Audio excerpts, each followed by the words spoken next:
Welcome back, everyone. We are course walking with Kaelyn. Kaelyn, how are you? I'm great. Great. All right. Well, why don't you start with jump number 1? What are your thoughts? Jump number one's a little funny because they're forcing us to come off the right lead. So I'd rather come off the left, but we have to come off the right, and there's not really much to do because the timers are right at the jump. So I think we're going to stay on our wall. Everybody's just going to find the first jump. And then there's an option here of really laying it out early and trying to leave the stride out and then go inside in 7 strides. Okay. It's probably going to be more like 8 strides, but I get to watch a few before I go.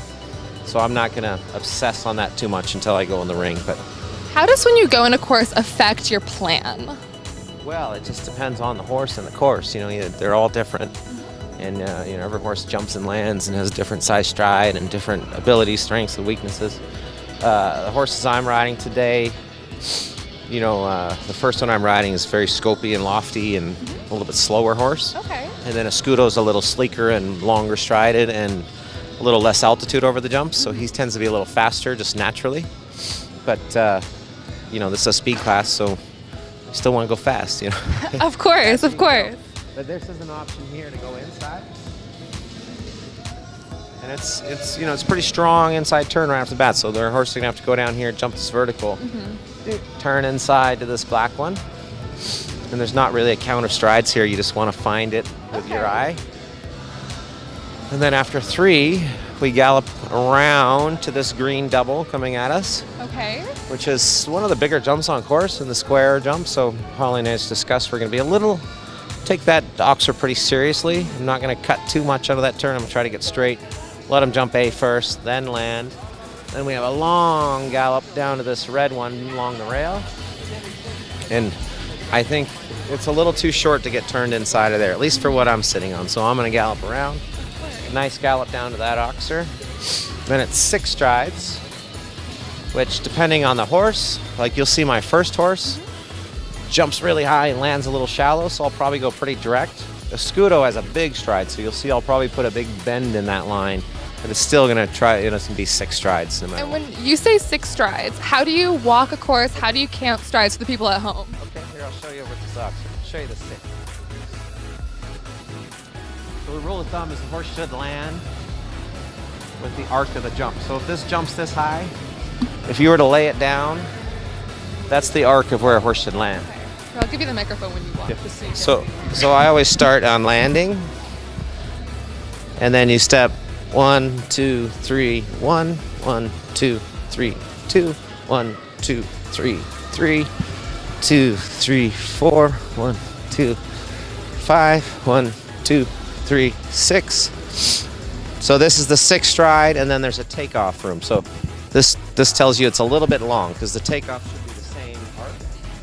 So it's about 4 feet long, this line. So that tells me, especially being oxer, they tend to land a little more downhill. So you just got to move up just a little bit to make that 6 happen. And then we got this blue one, vertical, comes up pretty quick and it's up against the wall. So this is kind of where these classes are won and lost, in the turns, because everybody gets the same amount of strides in the lines. It's who can be bravest and take the shortest track, thinking they can leave it up, that vertical going against the wall. And going through the in-gate, does that affect the horse at all? Some horses, hopefully not mine. I don't think mine really pay attention to that, but some horses do have an issue. They'll get distracted and kind of lose their focus, for sure. This is just a nice little 2-stride. It's a little bit on the short side, but it's nice because we'll have been on a big stride by now, so I think we'll jump in, be able to say whoa, because then our shortest turn comes after this. We have to land after this blue jump and roll right back on this gray one. So there's obviously the option to go around the yellow. People that are going to be winning are going to definitely get inside here, I would imagine. You're going to land, have to look early, and then you start to read this gray vertical. And here's a little trick for you. If you see your distance, great.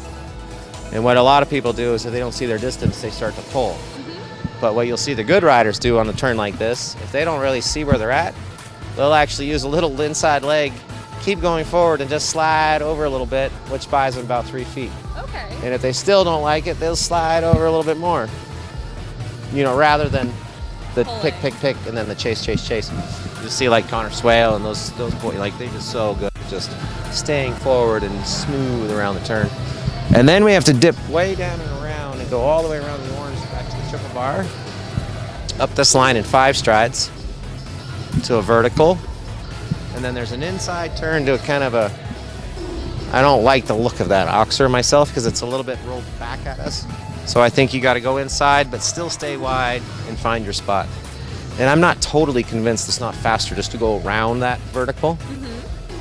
I mean, I know it's definitely slower, but it might be better. So I'm gonna watch the course go and see how it develops and leave that option open.